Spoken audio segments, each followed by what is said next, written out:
What would you do if your life depended on a battle your family couldn't afford to fight? How far would you go to save yourself when every option seems impossible? Sophie Carter, a teenage girl fighting cancer, is faced with a devastating truth. Without money, her treatments might stop. But when she sets up a small art stand on a busy city street, can a few paintings change her fate? What if a stranger, someone famous beyond belief, saw her work and made an extraordinary choice that could change everything? In a world where hope often feels out of reach, could one act of courage spark a miracle? Sophie's story will leave you asking, how powerful is the art of never giving up? Join us in reflecting on this true story. Don't forget to subscribe and hit the bell notification for more daily stories like this. Share your thoughts in the comments and let us know where you are watching, for we would love to hear from you. Sophie Carter sat in the cold hospital room, her legs dangling from the edge of a crinkly paper sheet that covered the exam table. The fluorescent overhead lights made everything feel harsh and clinical, and she could hear the faint beeping of monitors in the hallway. Her mother hovered nearby, wearing a tight smile that didn't reach her eyes. Across from them stood Dr. Patel, flipping through Sophie's file with a carefully measured calm. He cleared his throat. "The treatment is working," he began, his tone holding a small spark of optimism. "But you'll need at least 2 more rounds of chemotherapy." Sophie didn't flinch. After so many months, it was almost routine. The real blow came when his voice dropped an octave. "Without insurance, the out-of-pocket costs will be significant." He paused, adjusting his glasses. "I know this hasn't been easy on your family." Sophie's mother pressed her lips together to hold back tears. They had burned through every bit of savings. The cost of fighting cancer had swallowed up any financial cushion they'd once had. Sophie saw the fear in her mother's eyes, that unspoken worry that maybe the money would run out before she could receive the next crucial round of treatment. On the ride home, Sophie gazed out the car window. The city blurred past, streets, billboards, rushing pedestrians, none of them aware of the storm raging inside her mind. Her father had stayed back at work, trying to pick up extra shifts wherever he could. They were all sacrificing, all desperate to ensure she got the care she needed. But with every medical bill that arrived, Sophie felt the weight of guilt growing heavier in her chest. She hated seeing her parents this way, stretched to the breaking point. Late that night, Sophie lay awake in her small bedroom. The house was still. Even the hum of the air conditioner seemed to fade into silence. She stared at the ceiling, mentally recounting all the different ways they might find the money. There had to be something she could do. She was only a teenager, but this was her life on the line. Then her gaze drifted to the stack of art supplies in the corner. She had always lost herself in painting, swirling colors onto blank canvases, letting her imagination roam free. Art was her refuge, her way of coping with fear, pain, and uncertainty. Could she sell her artwork to help fund the chemo? It felt like a long shot, but the moment the idea took root, she couldn't let it go. She didn't just want to sit around waiting for miracles or watching her family drown in debt on her behalf. If there was anything at all she could control, it was what she created with her own hands. Morning arrived with bright, unrelenting sunshine. Sophie found herself on the living room floor, surrounded by paintings she'd produced over the last year. Landscapes with vibrant sunsets, abstract pieces bursting with energy, somber black and white sketches capturing the loneliness of her hospital stays. Each canvas felt like a piece of her soul. She examined them with fresh eyes, weighing whether they could be her salvation. When her mother walked in, still in pajamas, she saw Sophie kneeling on the floor, lost in thought. "What's going on, sweetie?" she asked, her voice still shaky from the day before. Sophie took a breath, then explained her plan. Set up a small art stand on one of the busiest sidewalks in the city. People sold all sorts of crafts and goods there. Why not paintings? Maybe, just maybe, enough kind souls would buy her pieces to make a dent in the crushing medical expenses. Her mother hesitated. It wasn't that she didn't believe in Sophie's talent, but the city could be unforgiving. Sophie insisted, her eyes blazing with determined energy. She needed a way to fight for herself. Finally, her mother agreed. If Sophie's passion gave her hope, it was worth trying. A few days later, they loaded the family's small car with a folding table, some easels, and a neat stack of carefully wrapped canvases. Sophie's father had to work, so her mother drove her downtown. As they found a spot near other local vendors, Sophie's heart pounded. She'd never done anything like this before, never put her art, and by extension, her deepest feelings, on public display. Their table was set up in less than an hour. The city buzzed around them with a hectic vibrancy that both thrilled and intimidated Sophie. She arranged her paintings, each with a small price tag, then wrote out a sign in neat handwriting. Original artwork by Sophie Carter. All proceeds go toward my chemotherapy. She didn't want pity. She wanted to earn the money on her own terms. Little did she know, a series of events was about to unfold that would dwarf her wildest hopes. And it all began with one timid sale on a sweltering afternoon. The first day felt like an eternity. Cars streaked by. Pedestrians hurried along, most not sparing a second glance. Sophie perched on a fold-up stool, half hidden behind her little table. She'd chosen some of her favorite paintings to display, hoping their colors would catch a passerby's eye. A soft breeze teased the edges of her canvas sign, but otherwise, the summer heat wrapped the city in a drowsy haze.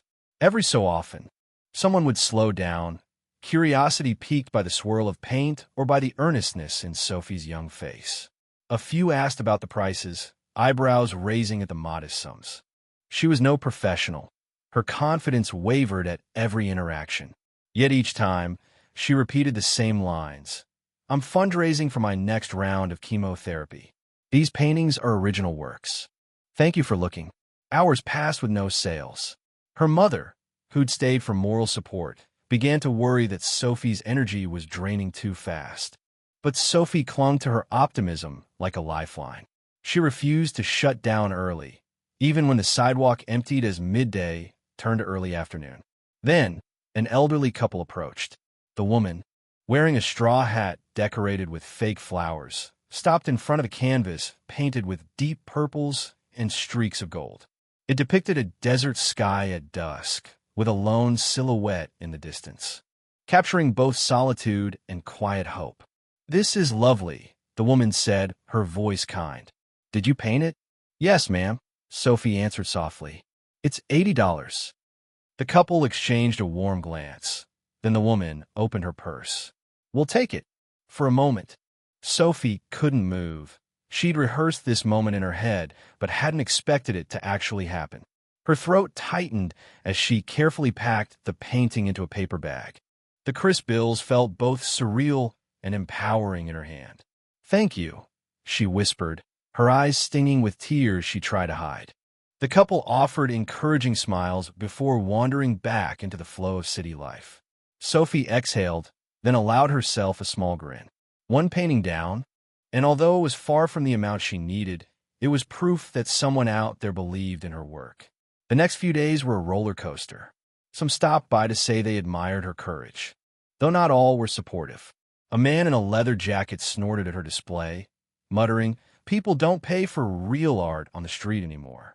Try posting stuff online, kid." She bit back frustration, determined not to let anyone's dismissive remark crush her resolve.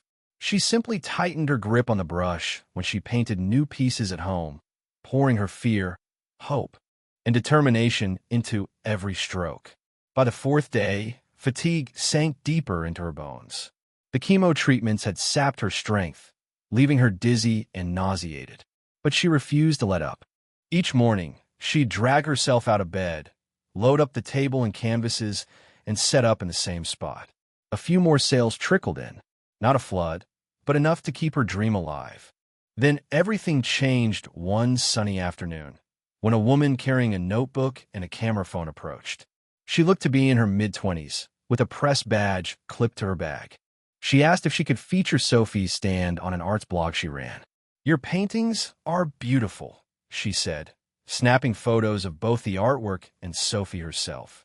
"I like spotlighting hidden talents in the city." Sophie's mother, standing nearby, beamed. Sophie felt a flicker of hope, but she'd learned to temper her expectations. People offered help all the time. Sometimes it amounted to little. But the journalist seemed sincere. She jotted notes, asked about Sophie's condition, her motivation, her goals. Sophie explained how she was trying to raise funds for her chemotherapy, how she wanted to ease her parents' burden. The woman listened intently, then packed up with a promise. Expect to see yourself featured by tomorrow. Early the next day, Sophie's phone pinged nonstop. Text from her best friend, Lucas, flooded in. Dude, you're blowing up. Confused. She clicked the link he sent. The blogger had posted an article titled Fighting for Her Life. The teen painting her way through cancer. And it was going viral. By the time Sophie reached her stand, people were already waiting. A young woman in stylish clothes stood in front of the table with her boyfriend, pointing at different canvases. Others arrived in clusters, whispering about the blog article or the girl with cancer who paints. Word had spread like wildfire, and Sophie sold more that morning than she had in the past week combined. Yet, none of these moments, precious as they were, could have prepared her for what was about to happen next. Because the biggest turning point in Sophie's life was looming, and it arrived in a worn leather jacket and a tilted cowboy hat.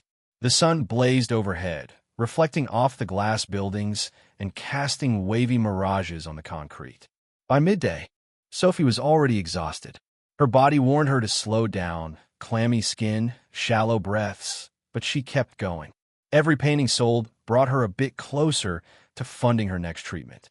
She refused to surrender to fatigue. Tourists ambled by, taking photos of the city's street art and local performers. Office workers in crisp suits hurried past, eyeing their phones, oblivious to the world outside their screens. Occasionally, someone stopped to admire Sophie's canvases, ask her story, and sometimes even buy a piece. The journalist's article had definitely boosted her visibility, yet it still felt like an uphill climb to reach the staggering sum needed for the chemotherapy bills. Around 2 in the afternoon, a man wearing a leather jacket ambled over, his pace unhurried amidst the city's chaos. He was tall, older, and wore a weathered cowboy hat that shaded his face. At first, Sophie barely registered him. She was explaining the concept behind one of her new paintings to a pair of college students. By the time she glanced his way, he was already flipping through the canvases with methodical calm. See anything you like?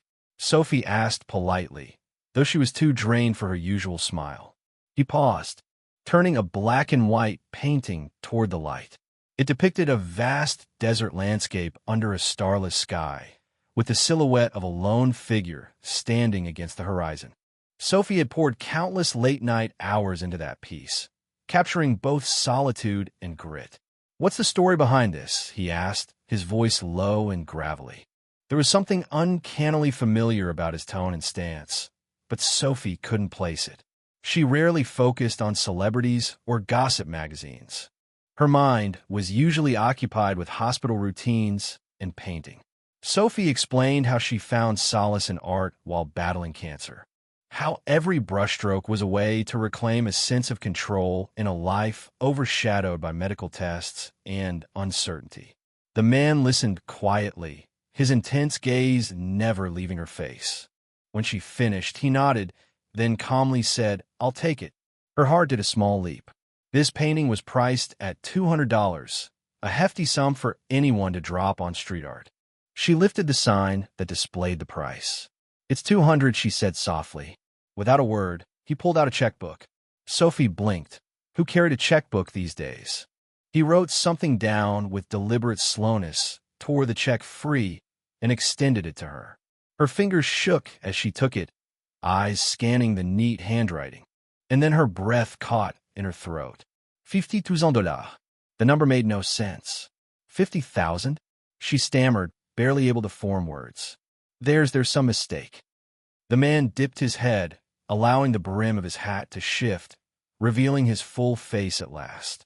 Piercing blue eyes, rugged features, a face she'd seen in countless old westerns her dad loved watching on lazy Sunday afternoons.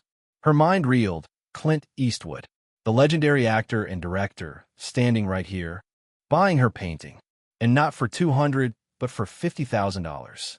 "It's a damn fine piece," Clint said, unfazed by her speechlessness. "And it sounds like you need the money." Call it what it is, you fighting for your life. Sophie's world tilted on its axis. She gripped the check, fear creeping in that it might somehow vanish if she didn't hold it tightly enough. People passing by started to notice. Whispers rippled through the small crowd that formed. Cell phones were raised, capturing photos and videos. A chorus of gasps and excited chatter filled the air, drowning out the usual city sounds. Then, as if the moment couldn't get any more surreal, someone recognized Clint. "Oh my God, that's Clint Eastwood!" A teenage boy cried, voice cracking. The frenzy intensified. Strangers pressed in, trying to glimpse the Hollywood legend and the painting he'd chosen. In the middle of it all, Sophie stood frozen, tears welling as she stared at the check in disbelief. She tried to protest, but Clint gently tipped his hat, a small grin tugging at his mouth. "Don't turn away help when it finds you," he said. "Just use it." And with that, he left, disappearing into the throng of onlookers like a scene straight out of an old Western film. Cameras flashed, people hollered for autographs, but he kept walking. Sophie's mind was a storm of emotion, gratitude, shock, relief. She could barely breathe. Then the dam broke. The entire crowd around her stand seemed electrified by what they'd witnessed. A man in a suit who'd barely glanced her way before now looked at the remaining canvases as if each one was a priceless artifact. Within minutes, person after person shouted, "I'll buy this," or "How much for that one?" Her mother, who had come back from grabbing coffee, nearly dropped her cup in astonishment. By the time the crowd dispersed, Sophie had sold almost everything she'd brought. Her day's earnings were more than she'd made in the past month combined, and none of it even compared to the check she still clutched in her trembling hand. $50,000. Enough to cover her next rounds of chemo, with room to spare. What she couldn't know then was that this was just the tip of the iceberg, because once the media caught hold of Clint Eastwood's incredible gesture, Sophie's life would never be the same. In the days that followed, the story exploded across every social media platform, entertainment news outlet, and even national broadcasts. By nightfall of that very afternoon, photos of Clint Eastwood standing next to Sophie's art booth were everywhere. A short video clip, captured by a bystander, showed him handing her the check and tipping his hat. The caption read, "Clint Eastwood buys painting from teen with cancer for $50,000. Sophie's phone wouldn't stop buzzing.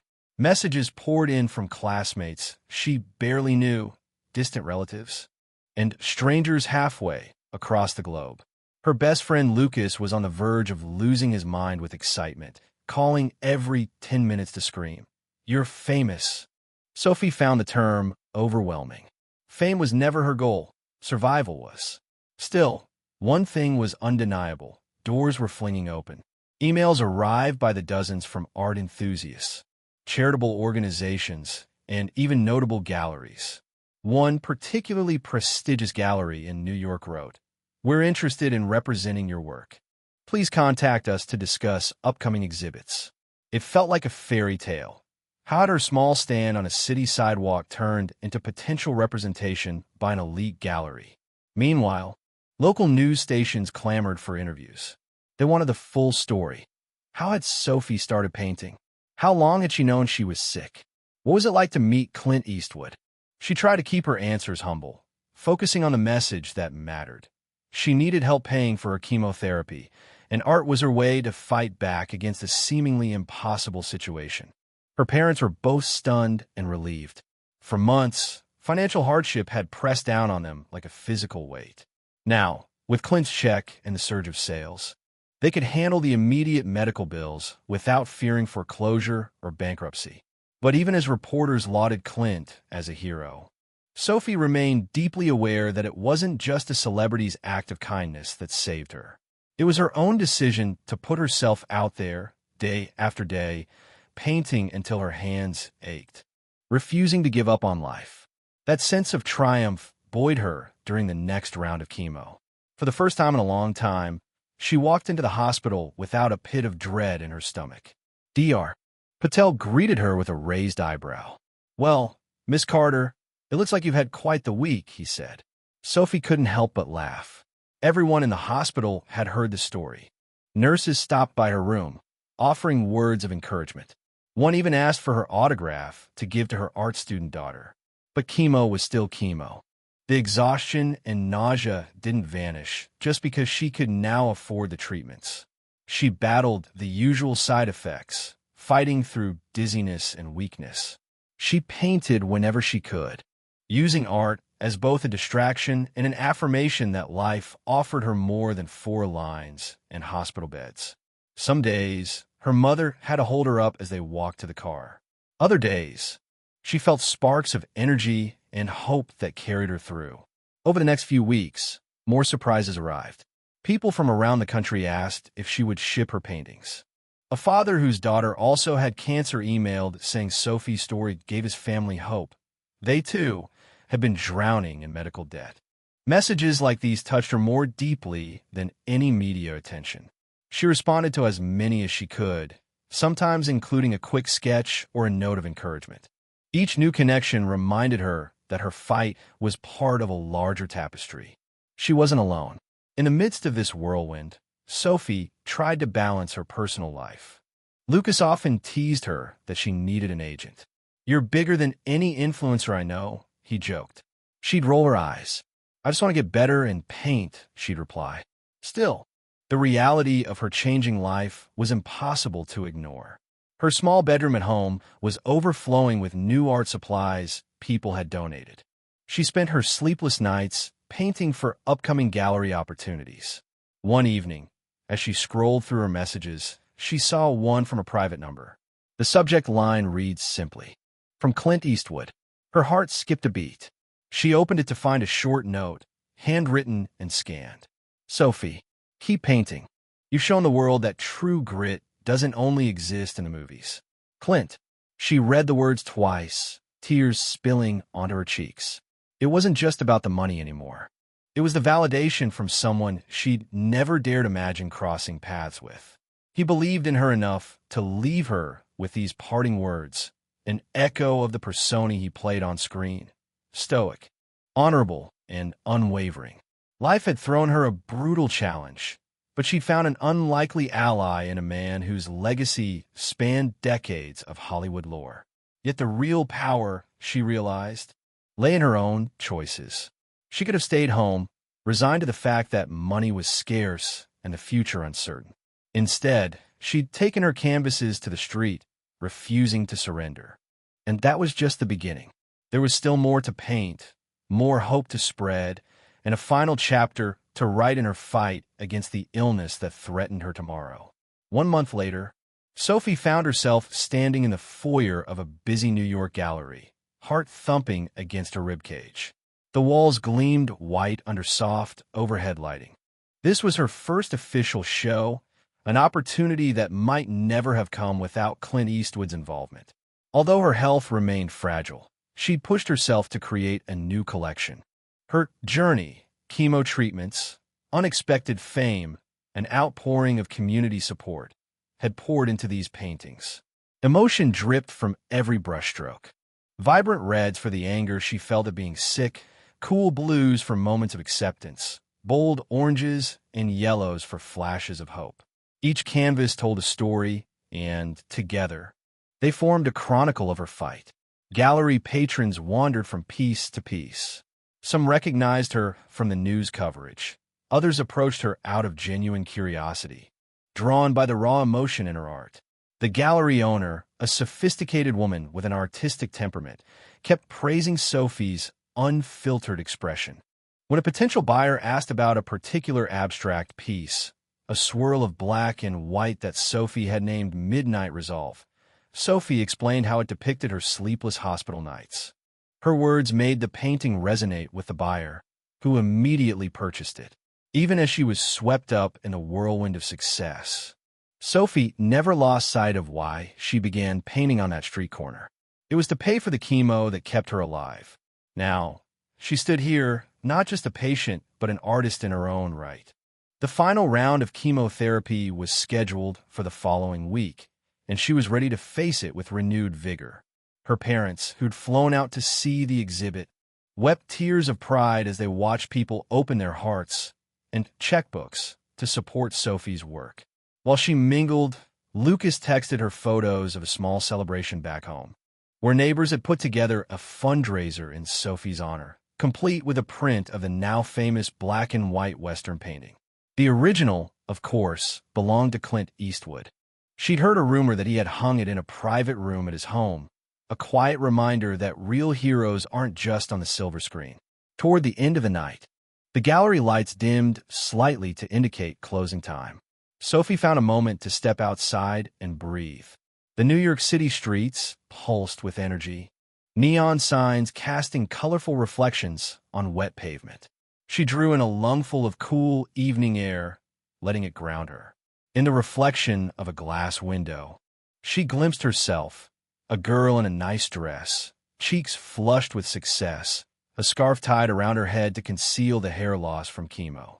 She hardly recognized the insecure teen who'd first set up that shaky folding table in her hometown. A gentle vibration in her pocket snapped her back to the present. It was another message from an unknown number. She opened it, half expecting it to be another request for an interview. Instead, it read, "Miss Carter, I represent a film studio. We'd love to discuss the possibility of a documentary about your journey." She stared at the screen, heart thudding. A documentary? Her story felt so personal, so raw.